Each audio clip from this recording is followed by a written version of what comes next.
दिनों पहले हमारे चाचा जी का स्वर्गवास हो गया था। हम आज नोएडा आए हुए थे सुबह इसी सिलसिले में।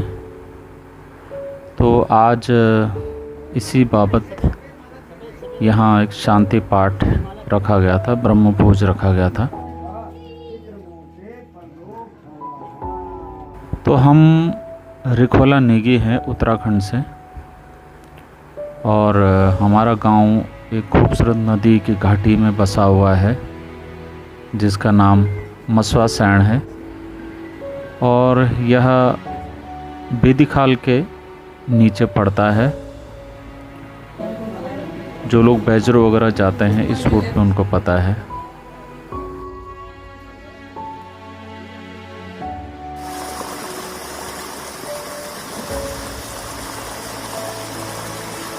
मतलब हमारा जो गांव है उसका लीनेज एक ही है।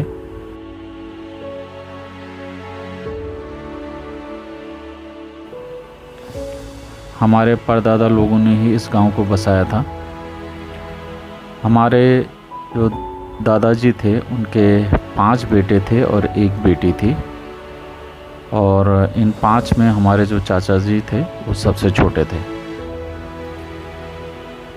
तो इस गांव में जो हमारे फादर वगैरह थे उनके कज़न थे, ये करीब 10 एक भाई थे।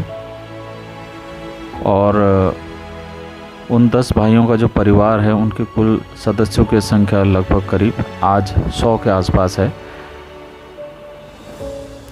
उनमें से अधिकतर जो पुराने सदस्य हैं वो हमारे बीच नहीं हैं। तो अपने अपने संघर्ष रहे हैं सभी के। इनमें से जो सदस्य हैं उनके अपने अपने संघर्ष गाथा है, और यह संघर्ष आज़ादी से पहले से शुरू हुआ है। हमारे जो सबसे बड़े ताऊजी थे इन्होंने आज के पाकिस्तान में भी नौकरी की है। तो उस ज़माने में हमारे यहाँ सड़क नहीं थी, सड़क तो आज भी नहीं है। बिजली हमने कुछ साल पहले बड़े संघर्षों से हासिल किए। तो उस संघर्षपूर्ण माहौल से इन्होंने निकल करके अपने अपने मुकाम हासिल किए हैं बहुत सारे लोगों ने। किसी ज़माने में हमारे गांव में जो आय का स्रोत था या संसाधन थे वो खेती ही थी, और उस खेती से फिर आगे बढ़े। कोई फौज में गया, कोई किसी सरकारी नौकरी में गया। कुछ ताऊजी घर पे रहे, उन्होंने गांव को संभाला। तो हमारे जो चाचा जी थे वो भी 60 के दशक में गांव से दिल्ली आए, और उस ज़माने में उन्होंने दिल्ली यूनिवर्सिटी से ग्रेजुएशन किया। बहुत बड़ी बात थी 60s में कोई ग्रेजुएशन करे और दिल्ली में आके संघर्ष करना, ग्रेजुएशन करना, जिसमें शायद शाम की क्लासेस करते थे, रात की जो उस समय क्लासेस चलती थी। तो हमारे गांव के पहले ग्रेजुएट थे ये। तो ये हमारे लिए बहुत प्राउड की बात है। आगे ये रॉ में ऑफिसर भी तैनात रहे, कई देशों में पोस्टेड रहे। तो ये हमारे लिए बचपन से ही प्रेरणा के स्रोत रहे हैं।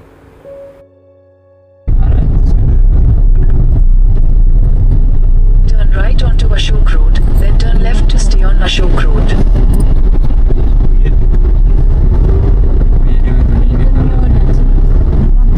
Turn left to stay on Ashok Road. In 600 meters, join with Maharaja Agrasen Marg. हमारे स्कूल के दिनों में करीब 1987 के आसपास से लगभग हम इनके और चाचा जी के परिवार के जो सदस्य हमारे भाई बहन हैं उनके संपर्क में रहे। उस समय दिल्ली में 1-2 बार मुलाकात हुई। उसके बाद जब फादर हमारे रिटायर होकर जयपुर आ गए तो उसके बाद ये रेगुलर हम लोग संपर्क में रहे। तो बचपन से ही इनके जो किस्से थे, इनके जॉब के, इनके संघर्ष के, इनके अचीवमेंट के, ये हमेशा हमारे लिए सोर्स ऑफ इंस्पिरेशन रहे।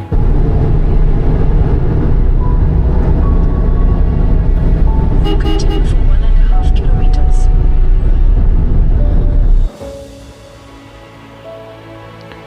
तो पारिवारिक और सामाजिक कार्यों में ये हमेशा ही शामिल रहते थे। रिटायरमेंट के बाद तो ये रेगुलर विजिट रहता था इनका। कोई भी परिवार का कोई ज़रूरी काम है समाज का, तो उसमें ये रेगुलर इन्वॉल्व रहते थे। और सबसे बढ़िया जो इनका नेचर था, जो मुझे बहुत पसंद आता है, वो ये है कि बहुत इजीली एडजस्ट हो जाते थे कहीं भी। ये चीज़ें क्या है, बहुत कम लोगों में देखने को मिलती है जो जिसने ऐसे ऐसे पोस्ट पे काम किया और वो इतनी इजीली आपके बीच में एडजस्ट हो जाए, घुल मिल जाए। तो ये एक इंस्पिरेशनल चीज़ है जो मैंने कोशिश की कि ये हम अपने लाइफ में उतार सकें।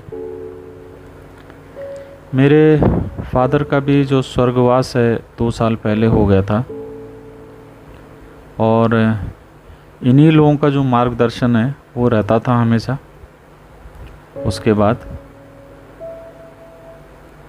तो आज एक जगह और खाली हो गई, लेकिन जो इनका इंस्पिरेशन है वो हमारे साथ हमेशा रहेगा। इंस्पिरेशन जो है वो कहीं नहीं जाता है। इंसान भले इस दुनिया से चले जाए, उसने जो काम किए होते हैं वो काम आने वाली पीढ़ी अपने अंदर आत्मसात करती है, और उसी रूप में वो इंसान इस दुनिया में बना रहता है।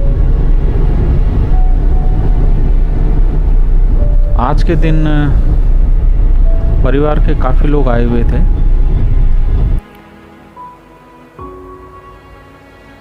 तो अब क्या बताएं, प्रकृति का यही नियम है। इंसान लेकिन अपनी जिम्मेदारी अगर पूरा करता है, निभाता है, इस खूबसूरत दुनिया को देखता है, इसकी खूबसूरती का सम्मान करता है, और अंत में हम जहाँ से आए हैं एक दिन हमको अपने गंतव्य की तरह इसी तरह सुकून से लौट जाना होता है। यही प्रकृति का नियम है। तो ईश्वर चाचा जी की आत्मा को शांति दे और उन्हें अपने श्री चरणों में स्थान दे। पूजा के बाद ब्रह्मभोज का आयोजन था। उसके बाद भजन वगैरह रखा था, क्योंकि लोग दूर दूर से आए थे। तो पहले भोजन ब्रह्मभोज हो गया था क्योंकि लोगों को जाना भी था। भजन वगैरह हुआ, फिर क्योंकि हमें जयपुर जाना था, 5-6 घंटे का रास्ता था, और शाम को ट्रैफिक का भी बहुत बड़ा इशू रहता है जो दिल्ली नोएडा में रहता है। तो इसलिए हम भी जयपुर के लिए निकल पड़े।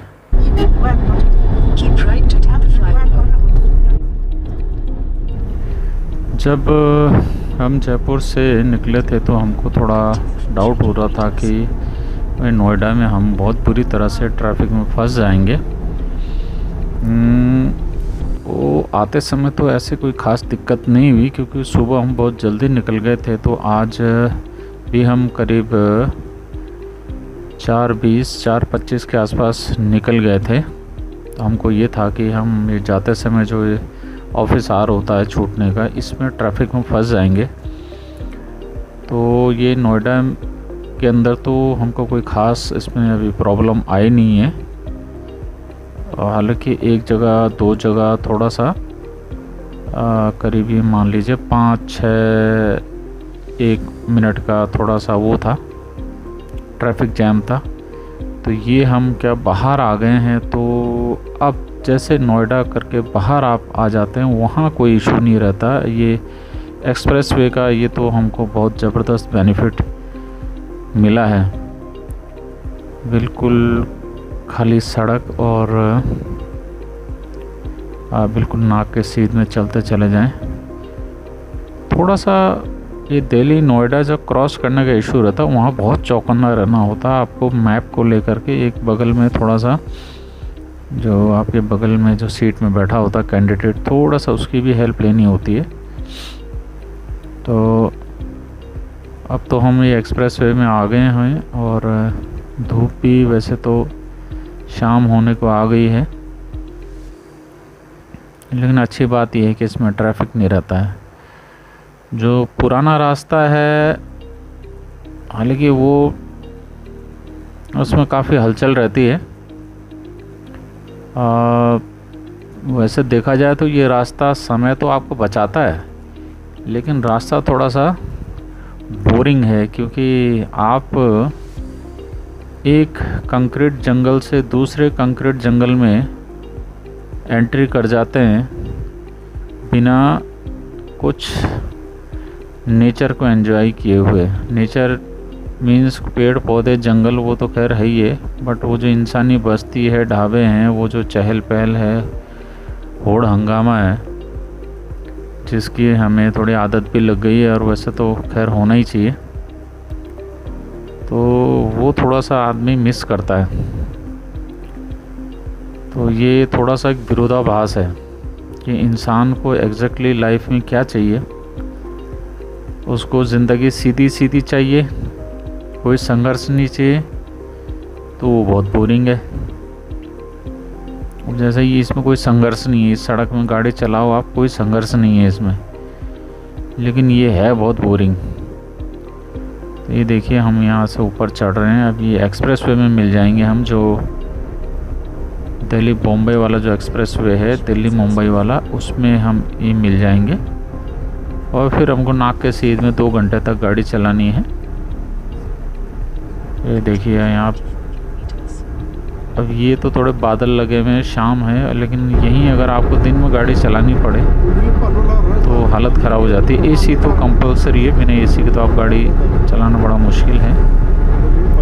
लेकिन उससे बड़ी बात ये कि आप साइड में लगा के गाड़ी जो है 2 मिनट सुस्ता नहीं सकते, और गाड़ी लगातार चलती रहती है तो उसका एक नुकसान भी होता है। अक्सर जो लोग इतनी लंबी ड्राइव करते हैं कि गाड़ी ख़राब होने के चांसेस हो जाते हैं, गाड़ी गर्म हो जाती है। कई बार जो बैटरी वाली गाड़ी है, एक बार ये भी हो चुका है कि इसमें ये दिल्ली वाले में केस हुआ था 3 महीने पहले, जब एक गाड़ी शॉर्ट सर्किट हो गई बैटरी में, क्योंकि वो लगातार चलते उसमें आग लग गई और सारे सदस्य उसके मारे गए। 1.5-2 घंटे तक कोई पुलिस नहीं आई, कोई हेल्प करने वाला कोई नहीं आया। तो इन एक्सप्रेस वे में ये प्रॉब्लम है। इसमें और भी कई प्रॉब्लम है, ये जानना थोड़ा ज़रूरी है कि एक तो इसमें पेट्रोल पंप की बड़ी दिक्कत है। आप देखिए मैं गाड़ी चला रहा हूँ, मैं नोएडा से निकला था, जयपुर से मैं पेट्रोल की टैंक फुल करके निकला था इस गाड़ी में, तो दिल्ली पहुंच गए। दिल्ली पहुंच के वापस टर्न लिया, मैंने कहा कहीं बीच में भरा लेंगे, लेकिन नोएडा में पूरी जगह कहीं मेरे को कहीं दिखा नहीं। जहाँ जिस रास्ते से मैं आया हूँ, हो सकता है फ्लाईओवर नीचे उतर के भरवा सकती हूँ, फिर कोई यू टर्न लेके आ सकते हैं। मतलब वो इजी गोइंग नहीं है जैसे और जगह होता है। आप नॉर्मल हाईवे में चलते हैं तो आपको बगल में दिख जाता है, आप गाड़ी उतार लेते हैं और उसमें पेट्रोल भरवा लेते हैं। तो ऐसा केस इसमें नहीं है। अभी चलते लगभग मतलब ये समझिए मुझे 80-90 किलोमीटर हो गए कि 100 किलोमीटर, तब जा कर के मुझे एक पेट्रोल पंप मिला है। मतलब हालांकि मैं जब जयपुर से चला था तो मैंने करीब 5 लीटर का केन भर के पीछे गाड़ी में रख लिया था, और बहुत ज़रूरी है। मैंने कहा ये डिसीजन सही है, अदरवाइज़ यहाँ गाड़ी भी सड़क में खड़ी हो जाएगी और आपकी हेल्प करने वाला कोई नहीं है। तो ये बड़ा केस आपको ध्यान रखना है कि जब भी आप नोएडा से चलें, दिल्ली से चलें, इन एक्सप्रेसवे में कम से कम गाड़ी फुल करके चलें, क्योंकि पेट्रोल पंप वाला भी कह रहा था जहाँ हमने पेट्रोल भरवाया है, वो खुद कह रहा था कि सर पेट्रोल आ नहीं रहा है। बस उसके 4 जगह पे पेट्रोल भर रहा था, वो 4 उसके क्या कहेंगे स्पॉट थे, जिसमें से एक ही में बोले टैंक में पेट्रोल बचा हुआ है। और सोचो अगर उसमें भी पेट्रोल नहीं हो और किसी आदमी के पास ऐसा बैकअप नहीं हो पेट्रोल का तो क्या हाल हो। बहुत ख़तरनाक है ये सिचुएशन। जब तक गाड़ी चलती है तब तक इससे अच्छी कोई चीज़ नहीं है, लेकिन चलती गाड़ी रुक जाए तो इससे बड़ा बोझ इंसान को कुछ नहीं लगता है। गाड़ी में दिक्कत आती है। एक्सप्रेस में बहुत बड़ा खतरा रहता है, यहाँ कोई हेल्प करने वाला और नहीं मिलता है। ये बड़ी दिक्कत है। यहाँ गाड़ी सही चल गई तो सही है, खराब हो गई तो बड़ी आफत हो गई। फिर तो यहाँ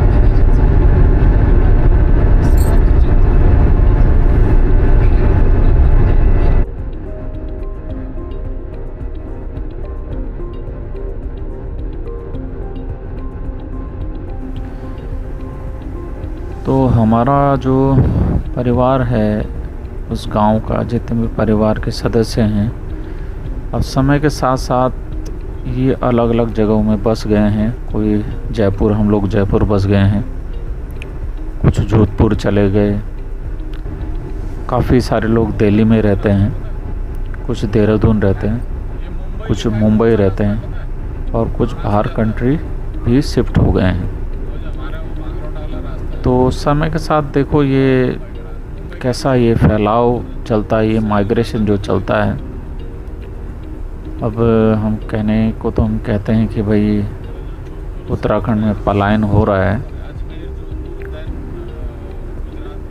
लेकिन ये पलायन पहले लोगों को लगता था कि रोज़गार के चलते हैं, या ये कह लें कि पैसे नहीं थे लोगों के पास, ढंग की लाइफस्टाइल नहीं थी, लेकिन ऐसा है नहीं।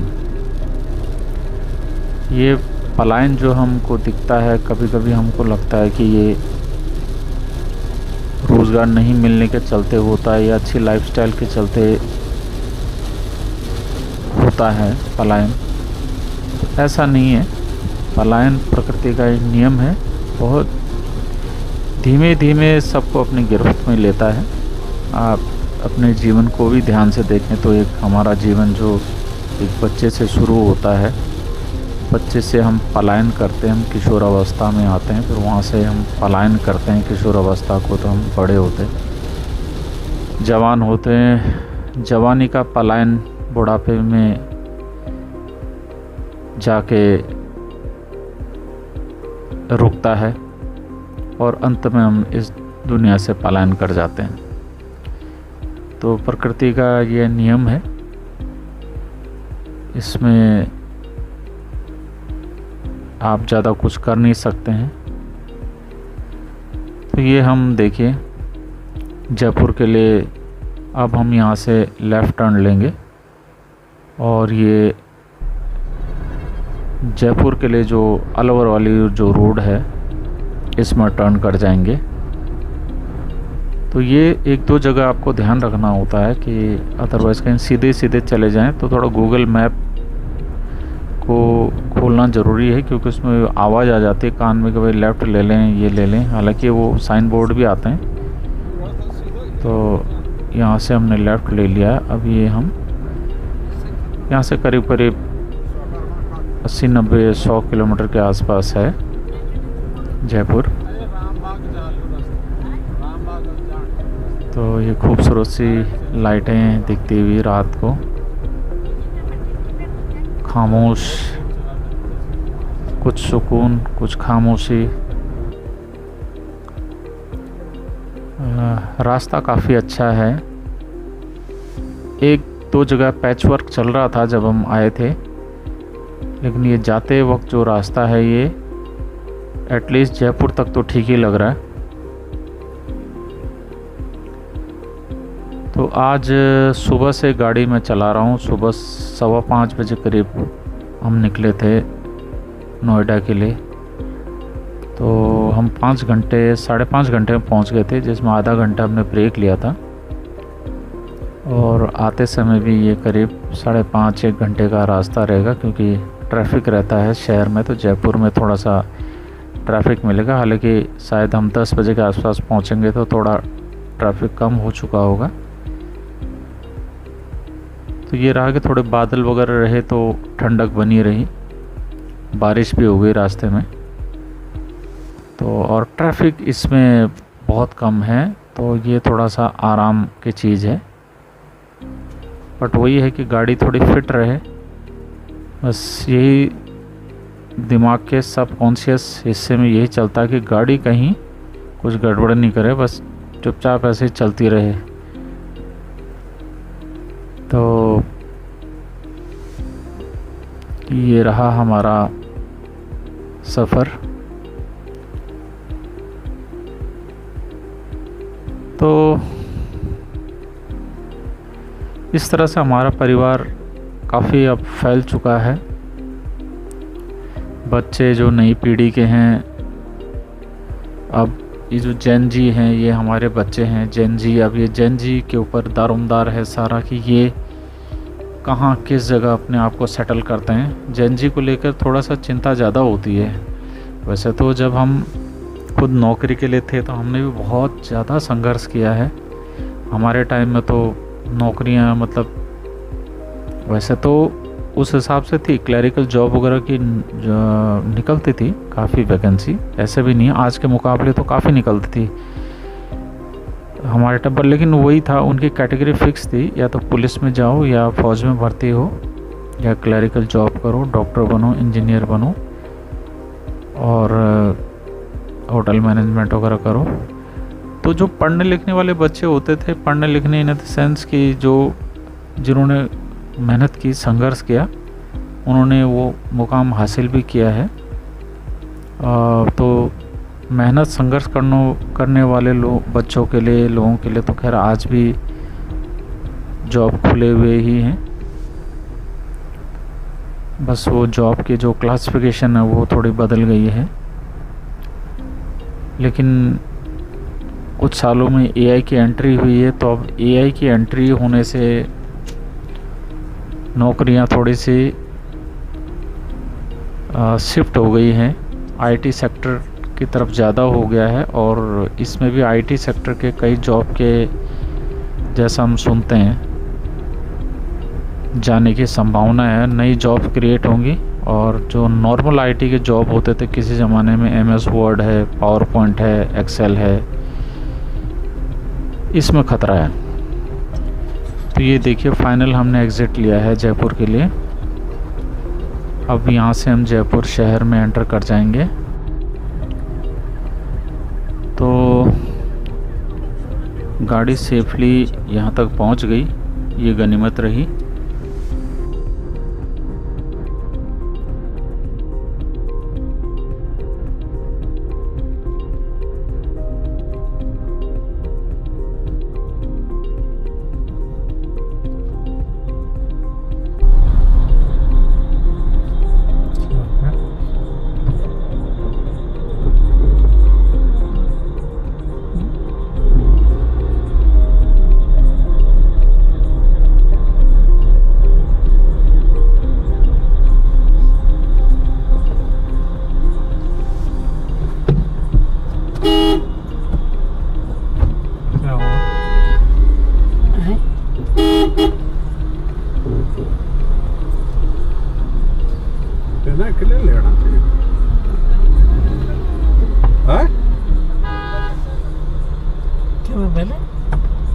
क्या बोल रहा? नहीं, इस पे फास्टैग नहीं है क्या? क्या कर रखा है वो तो आराम से मोबाइल में बात कर रहा है। ये आदमी है। अरे सो गया क्या?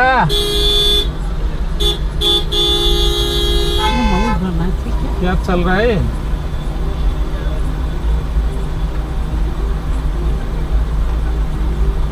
हो गई है?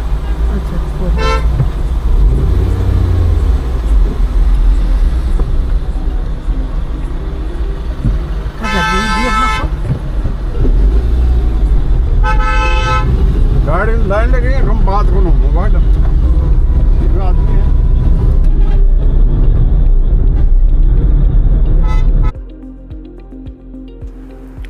ये फास्टैग का भी बड़ा इशू हो गया था। जयपुर से जब चले थे तो फास्टैग मेरा रिचार्ज नहीं हो रहा था। तो बाद में पता लगा, बहुत स्टडी करने के बाद वेबसाइट में, कि भाई इसका KYC वो नहीं हुई है। लेकिन इसका कोई मैसेज मेरे पास कभी आया नहीं।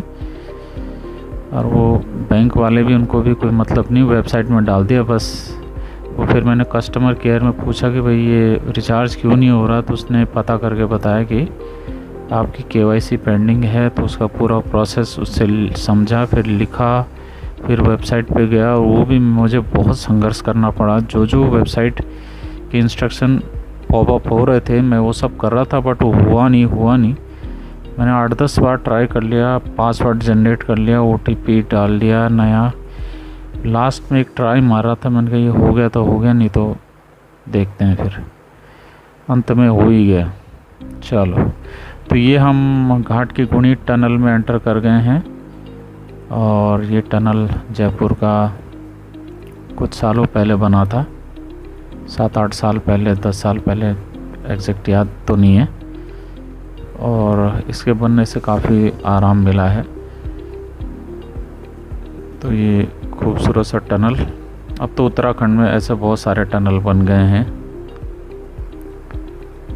हालांकि ये टनल उसके मुकाबले थोड़े ठोस चट्टानों में बने हैं, तो थोड़ा सेफ ज़्यादा लगते हैं। उत्तराखंड के रिसेंटली अभी 4-5 दिन पहले टनल धंस गई थी, जिसमें 7-8 मज़दूर बेचारे मारे गए। तो ये आशंका उत्तराखंड में हमेशा बनी रहती है, क्योंकि बहुत भुरभुरे पहाड़ हैं। और उत्तराखंड तो हम जानते हैं, हिमाचल की, यहाँ चट्टानें खिसकना बहुत आम बात है।